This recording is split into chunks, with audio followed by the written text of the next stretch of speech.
My dear students, today I am going to discuss about the knowledge-based questions and some MCQ question for your upcoming class test.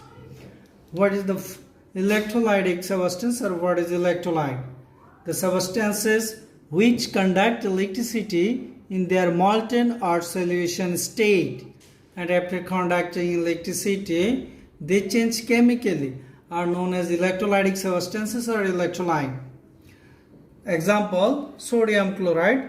Molten sodium chloride or aqueous solution of sodium chloride conducts electricity, and in the molten or aqueous solution sodium chloride ionizes to produce sodium ion and chloride ion, and after conducting electricity sodium ion converts into sodium metal and chloride ion converts into chlorine gas. That's why sodium chloride is an electrolytic substance. What does it mean? What does it mean by electrolysis?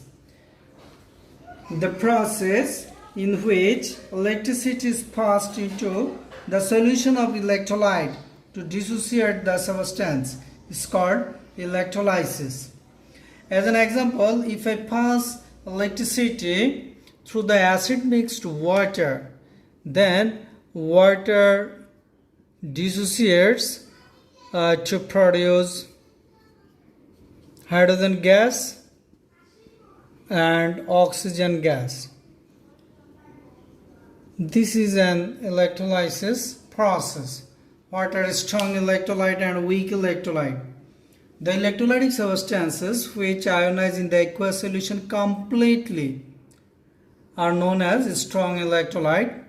All salts are strong electrolyte and a strong acid. All salts, suppose sodium chloride, potassium nitrate, all those are strong electrolytes, electrolytic substance, and all strong acids like sulfuric acid, hydrochloric acid, all those are strong electrolytic substance and or strong electrolyte. Weak electrolyte. The chemical substances are the electrolyte which ionize in the aqueous solution partially are known as weak electrolyte. All weak acids like carbonic acid, acetic acid, all those acids are actually ionized in the aqueous solution partially. That's why those are weak electrolyte. And weak base like ammonium hydroxide, this is also a weak electrolyte. And Faraday's first law, my dear students, I discussed actually Faraday's first law very widely in my previous lecture.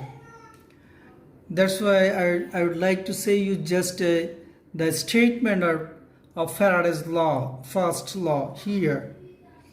If I pass excess electricity, more electricity, then the dissolved or deposited substance in the anode or cathode is more. So I can say the deposited are in a chemical electrolytic cell. In a electrolytic cell or in a chemical cell, the deposited or dissolved substances in the electrode is directly proportional to the supplied electricity.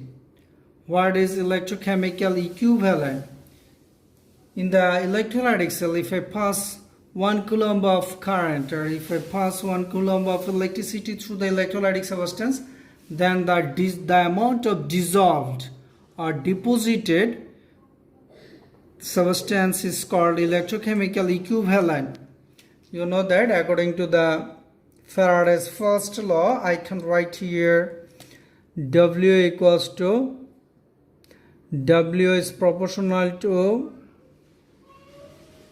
Q. So W equals to ZQ. Here Z equals to electrochemical equivalent. If I write here 1 equals to Q equals to 1 coulomb, then it will be W equals to Z.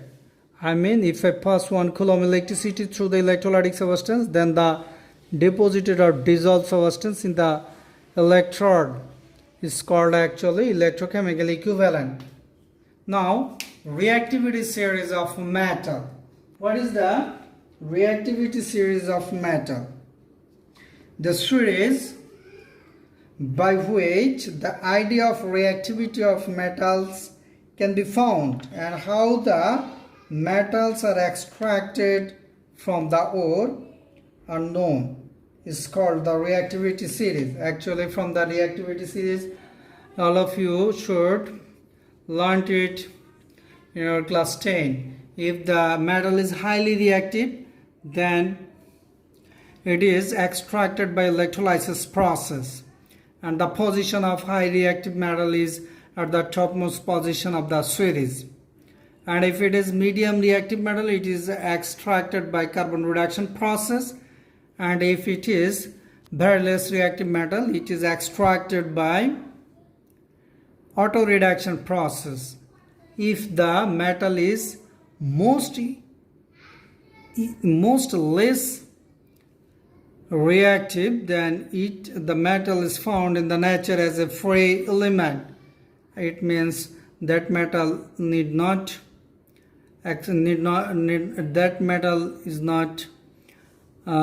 to extract, because it is found in the nature as a free element like platinum, gold, silver. All those metals are actually highly less reactive metal. And what is electrochemical series? The series in which decreasing order of standard oxidation potential and increasing order of reduction potential of different electrodes are arranged are called electrochemical series. My dear students, now I am going to show a series, electrochemical series of different electrodes. My dear students, this is a reactivity series of cation, and in the series already you are seeing that potassium ion, calcium ion, sodium ion, magnesium ion, aluminum ion, zinc ion, ferrous ion, stannous ion, lead ion, hydrogen ion, copper 2+ ion, mercury ion, mercurius ion, silver ion, lead ion, and gold ion.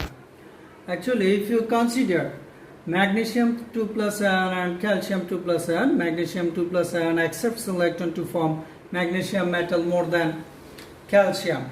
I mean, if there are both calcium ion and magnesium ion in a solution, in that case, after passing electricity, magnesium ion accepts electron to form magnesium metal more than calcium, because already I am showing you, already I have told you, the charge releasing capacity is decreasing if the ion is at the low position of the reactivity series, then it will accept electron by more than the position than the ion of above position. So from the cation series or from the electrochemical series, I can understand which ion will go, which cation will go cathode faster, and this is the part of reactivity series of anions. If you consider in this case also charge releasing capacity is increasing to the downward of the series. Actually, if you consider both of the chloride and bromide ion releases electron to form bromine. As it is diatomic, I should write here 2 and 2. If you consider chloride ion and bromide ion, and if you pass electricity through the solution where both of the chloride and bromide ions are exist, in that case bromide ion goes faster to the anode to form bromine gas than chloride ion, because in the reactivity series of anion the position of bromide ion is below chloride ion. That's all about the electrochemical series. And now come to the another point. What is half cell? The half part of a chemical cell where the pair of Electrolytic solution and electrode is called actually half cell. And anode half cell, the pair of electrolytic solution and anode is known as anode half cell, where the oxidation reaction occurs. Already I have taught you this topic very broadly. Here if you consider zinc, then it will be zinc is submerged in the aqueous solution of zinc sulfate, which is known as actually anode half cell. So this half cell is represented by zinc solid / zinc sulfate aqueous. This is the anode half cell. And copper cathode half cell, this is copper solid / aqueous solution of copper sulfate, aqueous solution of copper sulfate. This is cathode half cell. In the cathode half cell, reaction occurs. Otherwise, you can define the anode half cell like the half cell in which oxidation reaction occur is called anode half cell, and the half cell in which reduction reaction occur is called cathode half cell. But dear students, now I am going to discuss about some MCQ type questions. Just I am discussing these MCQ type questions as some sample questions, but you have to read out the whole textbook for MCQ question for your CT exam. Which one is not electrolytic substance? Not electrolyte. You should understand it. Actually, there will be 4 options, but 3 options will be electrolyte and 1 option will be non-electrolyte. I mean not electrolyte. Here the answer will be crystal. The answer will be crystal salt. Crystal salt means this is the solid state of salt, like sodium chloride in the crystal. All of you know that in the sodium chloride crystal, the ions are bonded with one another very strongly. I means the ions can't move freely. That's why they can't release or accept an electron. So they are non-electrolytic substance. I mean they don't conduct electricity. Number 2, which one is weak electrolyte? Weak electrolyte. Weak electrolyte means all of you know that the substances which ionize in the aqueous solution very slightly or partially are known as weak electrolytic substance.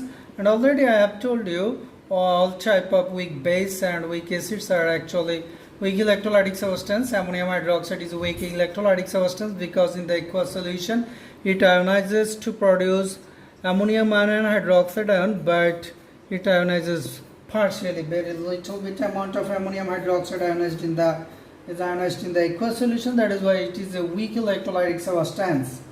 And which one is a strong electrolyte? Strong electrolyte means the electrolyte which ionize in the aqueous solution completely.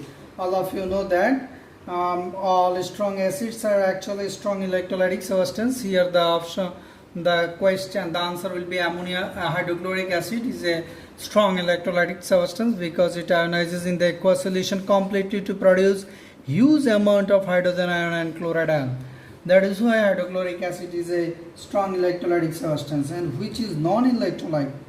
Non-electrolyte means it will not conduct electricity in its non-electrolyte means it will not conduct electricity in its molten or solution state. Here the answer will be actually glucose. Glucose is a non-electrolytic substance because in the aqueous solution glucose does not conduct electricity, so it is a non-electrolytic substance. With the increase of temperature, electronic conductance or the conductivity of electricity increasing temperature, the conductivity of electricity is increased. conductivity of current. Conductivity of substance is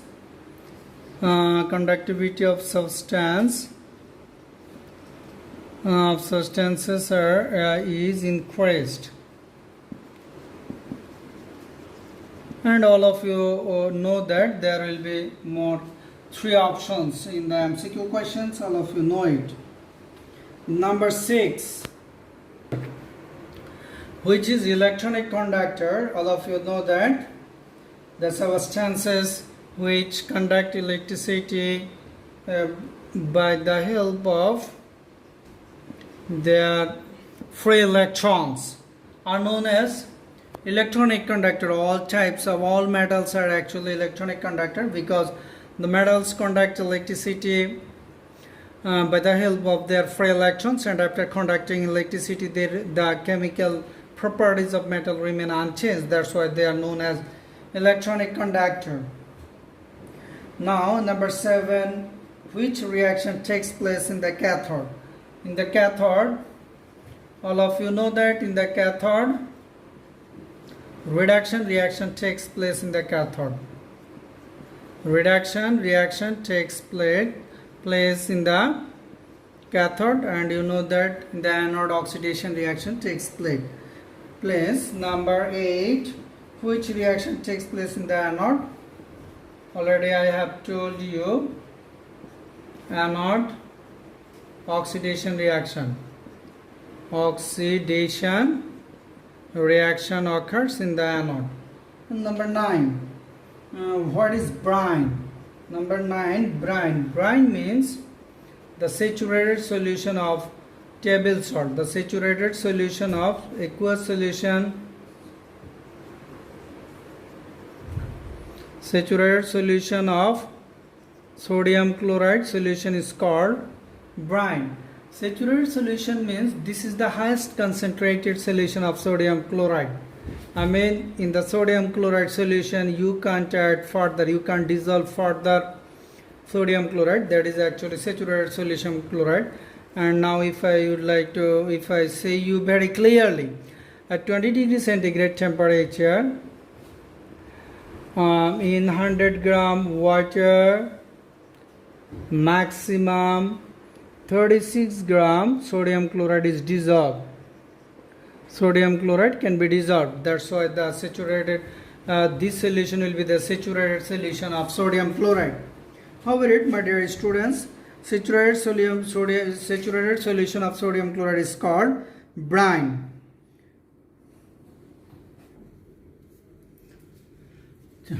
Question number 10, electrolysis of brine. I mean, brine, if you do the electrolysis of brine, hydrogen gas and chlorine gas are produced in the brine, and according to the Faraday's law, you know that W is proportional to Q. I mean, the deposited or dissolved substance is directly proportional to the supplied electricity. And after melted, in the melted sodium chloride, if you pass electricity, sodium metal and chlorine gases are produced. After doing the electrolysis of melted sodium chloride, sodium metal and chlorine gas is produced. If I show you the electrolysis process very shortly, you will understand that after passing electricity in the molten solution of sodium chloride, sodium ion and chloride ion are available. After passing electricity, chloride gas goes to the anode and releases electrons to form chloride ion, goes to the anode and releases electrons to form chlorine gas, and sodium ion goes to the cathode and accepts electron to form sodium metal. That's why I can say after the electrolysis of molten sodium chloride, sodium metal and chlorine gas are produced. And 1 Faraday equals to 96,500 Coulomb. 1 Faraday, actually, my dear students, it is noted that the flow of 1 mole electron is called actually 1 Faraday electricity. And after passing 1 Faraday electricity, 96,500 Coulomb of charge is obtained. That is why it is called 1 Faraday equals to 96,500 Coulomb. and after passing 2 farad electricity, because here you know that calcium 2 plus ion accepts 2 electrons to form calcium metal. If I say it in different concept, it will say, if I change just the language, it will be calcium ion plus 2 mole of water equals to 1 mole calcium metal. 2 mole of electrons, calcium 2 plus ion plus 2 mole of electrons equals to 1 mole of calcium ion. I mean here, to release the charge, to make it charge free, to make the calcium 2 plus ion charge free, 2 mole, the flow of 2 mole electron is needed. That's why the needed or the required electricity is 2 Faraday. And all of you know that the atomic mass of calcium is 40. So 1 mole to deposit 40 gram calcium 2 plus calcium metal, I need 2 Faraday electricity. So if I would like to deposit 20 gram calcium metal, I have to supply 1 Faraday electricity. You can calculate it by unitary method. An electrochemical equivalent of silver is 0.00118 gram per coulomb. This is a very important comprehensive type question also, and I discussed in my previous lecture. After passing 1 coulomb electricity through the silver ion or through the silver nitrate solution, then in the cathode 0.00118 gram silver is deposited. That's why the electrochemical equivalent of silver is 0.00118 gram silver. My dear students, that's all about the sample questions of MCQ, and I hope all of you will do better in the class test, inshallah.